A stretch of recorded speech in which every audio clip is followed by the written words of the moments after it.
بسم اللہ الرحمن الرحیم نحمدہ و نصلی علی رسولہ الکریم اما بعد۔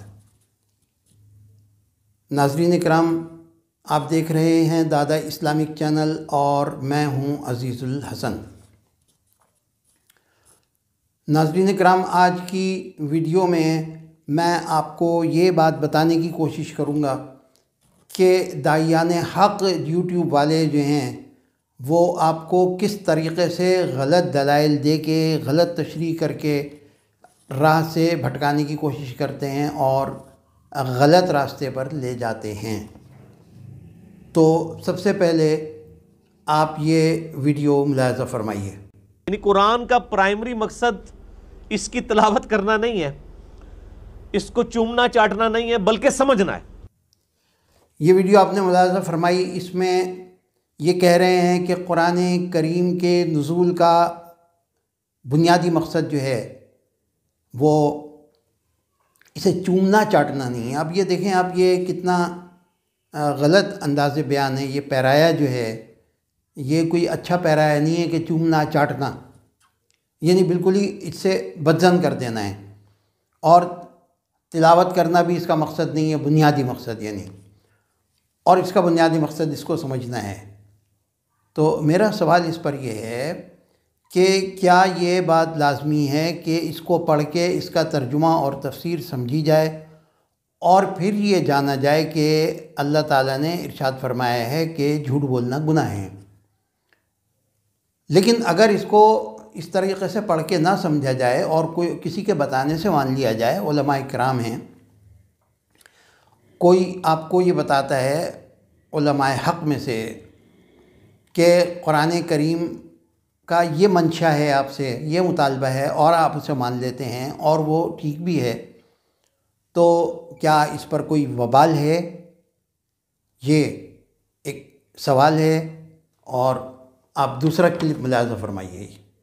یہ کتنی حیران کن بات ہے کہ قرآن حکیم دنیا میں سب سے زیادہ پڑھی جانے والی کتاب ہے، لیکن اس کا تاریخ پہلو یہ ہے کہ قرآن حکیم دنیا میں سب سے زیادہ بغیر سمجھ کے پڑھی جانے والی کتاب ہے۔ اتنی زیادہ کوئی ایسی کتاب نہیں جو بغیر سمجھ کے پڑھی جاتی ہو۔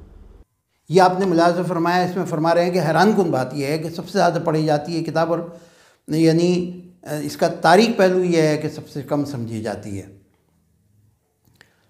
تو جناب علی، یہ مجھے تو اس سے بہت شدید اختلاف ہے، اس لیے کہ یہ اس کا تاریخ پہلو نہیں ہے، یہ اس کا روشن پہلو ہے، یہ اس کا معجزاتی پہلو ہے۔ آپ کو معلوم ہے کہ یہ کتاب روزانہ کتنی پڑھی جاتی ہے؟ لاکھوں کے حساب سے ختم ہوتا ہے قرآن شریف روزانہ۔ مدارس میں، صرف کراچی میں آپ دیکھ لیں، صرف لاہور میں دیکھ لیں، ہندوستان میں دیکھیں کتنے مدارس ہیں، کتنے طلباء ہیں، مساجد میں پڑھا جاتا ہے، یہاں سے لے کے انڈونیشیا تک، ترکی میں، پورے عالم اسلام کے اندر، مڈل ایسٹ میں۔ یہ جناب اس کو بغیر سمجھے جو ہے لاکھوں دفعہ پڑھا جاتا ہے، اور یہ جو اس کا روشن پہلو تھا آپ نے اسے تاریخ پہلو بنا دیا۔ حیرت ہے۔ اور پھر آپ یہ بتلائیں مجھے کہ یہ لوگ جو بغیر سوچے سمجھے اس کو پڑھ رہے ہیں، بقول لوگوں کے رٹو طوطا جیسے، یہ آپ کو معلوم ہے یہ کون لوگ ہیں؟ یہ اللہ تعالیٰ کے کارندے ہیں، انہیں اللہ تعالیٰ نے مقرر کیا ہوا ہے، کیونکہ ارشاد باری تعالیٰ ہے اِنَّا نَحْنُ نَزَّلْنَا الذِّكْرَ وَإِنَّا لَهُ لَحَافِظُونَ، یہ قرآن ہم نے نازل کیا اور ہم ہی اس کی حفاظت کریں گے۔ تو اللہ تعالیٰ کا قاعدہ یہ ہے کہ وہ اپنی مخلوق کے ذریعے جس سے چاہتے ہیں کام لے لیتے ہیں، جیسے نمرود کو مچھر کے ذریعے مروا دیا، تو تمام ان کے تابع ہیں۔ اور یہ تحریف قرآن کریم کو تحریف سے بچانے کے لیے، اور جو اللہ تعالیٰ کا وعدہ تھا کہ اس کی حفاظت کریں گے، وہ ایسے لاکھوں حفاظ پیدا کر دیے، زبر زیر کی کوئی غلطی کرنے کی مجال نہیں کر سکتا، لاکھوں حفاظ آ کے کھڑے ہو جائیں گے کہ یہ غلط ہے اور صحیح یوں ہے۔ تو ایک بات تو یہ ہوئی۔ دوسری بات یہ ہے کہ اگر آپ سمجھنے پر اتنا زور دیں گے اور اتنے متشددانہ طریقے سے بات کریں گے تو اس کا نتیجہ یہ ہوگا کہ جو لوگ آپ کے پیرو ہوں گے اور آپ کی بات سے متاثر ہوں گے وہ اسے تلاوت کرتے ہیں اس کو بھی چھوڑ دیں گے، تلاوت کرنا بھی ترک کر دیں گے۔ اور میرے بھائی اس کی تو تلاوت پر بھی اجر ہے۔ آپ یوں کہیں کہ بھائی آپ تلاوت کرتے ہیں، بہت اچھا کرتے ہیں، آپ کرتے رہیں، تھوڑا تھوڑا اس کو سمجھنے کی بھی کوشش کریں، اللہ کا کلام ہے، لیکن اس کی تلاوت کو ترک نہ کریں، یہ بہت برکت والی شے ہے۔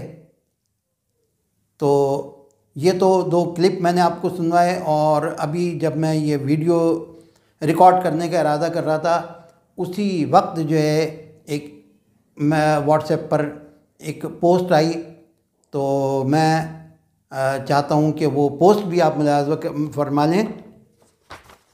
یہ فرماتے ہیں کہ میڈیکل کی کتب کو چومنے سے ڈاکٹر نہیں بن سکتے، اس طرح قرآن چومنے سے کامل مومن کیسے بن سکتے ہیں؟ قرآن کو سمجھ کر پڑھیں، کیونکہ یہ کتاب ہدایت ہے۔ تو میرے بھائی اس میں میرا سوال یہ ہے کہ یہی تو ہم بھی کہہ رہے ہیں، ہم کب سے یہ بات کہہ رہے ہیں کہ میڈیکل کی کتابوں کو اردو میں ترجمہ کرا کے پڑھ کے ڈاکٹر بن جائیے، جیسے قرآن کو ترجمہ کر کے پڑھا، خود سے بیٹھ کے پڑھا اور عالم بن گئے، عالم قرآن۔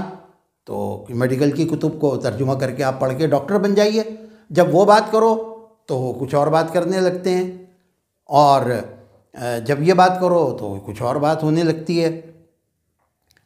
تو بھائی جس طریقے سے میڈیکل کا ڈاکٹر بنتا ہے، جتنا عرصہ وہ لگاتا ہے اتنا ہی عرصہ، اور وہی طریقہ کار قرآن کریم کو صحیح معنوں میں اگر سمجھنا ہے استاد سے پڑھ کے سمجھ میں آئے گا۔ خود سے ترجمہ اور تفسیر پڑھ کے جو ہے اس میں خطرہ ہے کہ کچھ کا کچھ سمجھ لے آدمی، جیسے ڈاکٹر نہیں بن سکتا ایسے ہی یہ قرآن کا بھی نہیں بن سکتا۔ تو اللہ تعالیٰ سے دعا کرنی چاہیے کہ اللہ تعالیٰ ہمیں راہ ہدایت نصیب فرمائے، اور ان لوگوں سے جو غلط سلط دلیلیں یوٹیوب پر دے رہے ہیں ان سے بچائے۔ اگر آپ سمجھتے ہیں کہ یہ کوئی میں نے مناسب بات کی ہے تو اس ویڈیو کو شیئر کریں دوسروں کے ساتھ، چینل کو سبسکرائب کریں، کیونکہ یہ انشاءاللہ تعالیٰ اب سلسلہ شروع ہو گیا ہے اور یہ جاری رہے گا۔ میں ان لوگوں کی جو یہ غلط سلط باتیں ہیں ان کو روشنی میں لاتا رہوں گا۔ وآخر دعوانا ان الحمد للہ رب العالمین۔